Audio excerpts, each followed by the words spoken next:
There seems to be no respite coming from Infosys as it continues to battle allegations of visa misuse. Now, according to a report in the New York Times today, visa accusations against India's leading IT major are just piling up. Sushmita Mahapatra is joining us with more details on that story in our Mumbai newsroom. Good to have you on this show, Sushmita.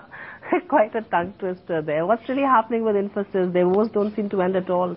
Yeah, you're right, Supriya. No end to those visa allegations that Infosys seems to be facing. In fact, was a key point in Mr. Murthy's farewell speech to his shareholders as well. But what we are now picking up from the New York Times report is that two other Infosys managers based in the US have turned whistleblowers and have submitted internal reports on the misuse of business visas. These business visas are B1 visas. They are used for only short-term projects. But what these Infosys managers who've turned whistleblowers have accused the company of doing is that using these visas as a pretext to do longer term work, which is not something that they are allowed to do. Now, why are they doing this? Primarily because H-1B visa rejections have gone up. They are almost 40% according to a CLSA report, up by about 5% in the last 18 months. So clearly a big issue for Infosys, and of course there's no comment coming in from the company as they are in the silent period.